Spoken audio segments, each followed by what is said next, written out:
Hyderabad police commissioner CP CV Anand తో cine పెద్దలు భేటీ అయ్యారు. Padma Vibhushan Chiranjeevi, Akkineni Nagarjuna, Nani, Telangana film development corporation chairman Dil రాజుతో పాటు పలువురు సినీ ప్రముఖులు ఈ భేటీలో పాల్గొన్నారు. సినిమా పైరసీని అరికట్టడంపై చర్చించారు. పైరసీని అరికట్టడానికి సిపి సివి ఆనంద్ చేసిన కృషిని సినీ పెద్దలు అభినందించారు. అయితే ఈ సందర్భంగా పైరసీ ఎలా జరుగుతుందన్న దానిపై సివి ఆనంద్ సినీ పెద్దలకి వివరించారు. 3-4 రకాలుగా పైరసీ జరుగుతున్నట్టు తెలిపారు. థియేటర్లలో మొబైల్స్ తో సినిమాని రికార్డ్ చేయటం, డిజిటల్ పంపిణీ వ్యవస్థల్ని హ్యాక్ చేసి పైరసీ చేస్తున్నట్టు వివరించారు. ఇప్పటికే పైరసీకి పాల్పడుతున్న పలు సంస్థల్ని గుర్తించామని తెలిపారు.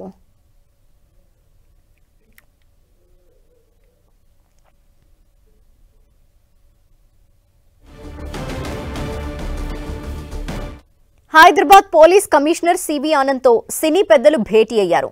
Padma Vibhushan Chiranjeevi, Akkineni Nagarjuna, Nani, Telangana film development corporation chairman Dil రాజుతో పాటు పలువురు సినీ ప్రముఖులు ఈ భేటీలో పాల్గొన్నారు. సినిమా పైరసీని అరికట్టడంపై చర్చించారు. పైరసీని అరికట్టడానికి సివి ఆనంద్ చేసిన కృషిని సినీ పెద్దలు అభినందించారు. అయితే ఈ సందర్భంగా పైరసీ ఎలా జరుగుతుందన్న దానిపై సివి ఆనంద్ సినీ పెద్దలకి వివరించారు. 3-4 రకాలుగా పైరసీ జరుగుతున్నట్టు తెలిపారు. థియేటర్లలో మొబైల్స్ తో సినిమాని రికార్డ్ చేయటం, డిజిటల్ పంపిణీ వ్యవస్థల్ని హ్యాక్ చేసి పైరసీ చేస్తున్నట్టు వివరించారు. ఇప్పటికే పైరసీకి పాల్పడుతున్న పలు సంస్థల్ని గుర్తించామని తెలిపారు.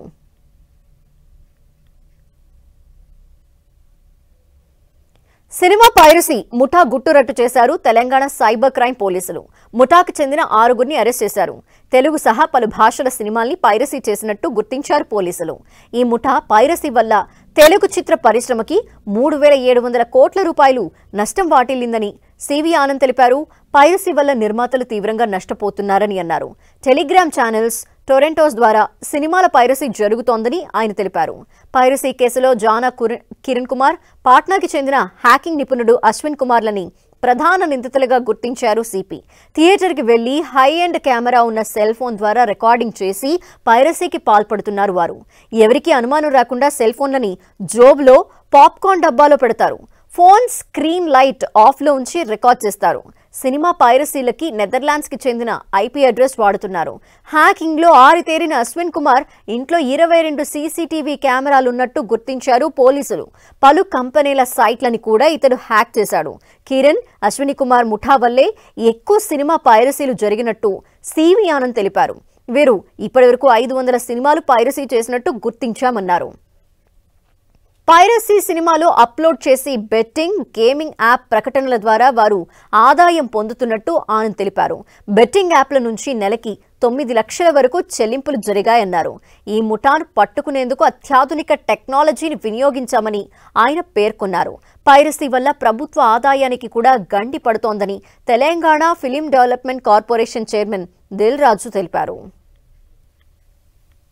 హ్యాకర్ వీడు ఒక్కడే కాదు, అశ్విని ఇటువంటి చాలా మంది ఉన్నారని మేము అనుకుంటున్నాం.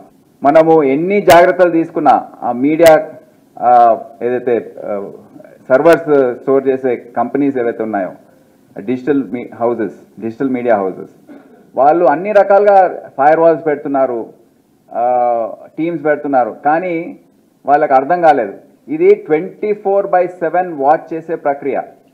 మనము ఒక ఫైర్ వాల్ పెట్టామనుకోండి, లేకపోతే ఏదన్నా సాఫ్ట్వేర్ పెట్టామనుకోండి కనుక్కోవడానికి, అది అధిగమించి మళ్ళీ ఒక గంటలో అతను వేరే రకంగా వస్తాడు. సో 24 గంటలు 24/7 వాచ్ చేసే టీమ్స్ మీరు పెట్టుకునే అవసరం ఉంది. నాట్ ఓన్లీ సినిమా ఇండస్ట్రీ, దీని ద్వారా ఈరోజు సినిమా ఇండస్ట్రీకి ఎంత ఇంపాక్ట్ పడుతుందో, జిఎస్టీ రూపంలో ప్రభుత్వాలకి 18% రెవెన్యూ వస్తుందండి. ఇది అందరు చాలా ఇందాక 3,000 crores రెవెన్యూ జనరేట్ అయి ఉంటే దాని ద్వారా 18% గవర్నమెంట్ రెవెన్యూ ఉంది. దాంట్లో మనందరికీ తెలిసి ఈరోజు జిఎస్టీ సినిమా పైన 18 రూపీస్, ప్రతి 100 రూపీస్కి 18 రూపీస్ రెవెన్యూ ఉంది. 3,000 crores అంటే గవర్నమెంట్కి రావాల్సిన రెవెన్యూ కూడా పోతుంది. సో నాట్ ఓన్లీ ఇండస్ట్రీ, ఇటు గవర్నమెంట్కి కానీ అటు ఇల్లీగల్ దానికి ఈ పైరసీ అనేది చాలా డ్యామేజ్ చేస్తుంది. సో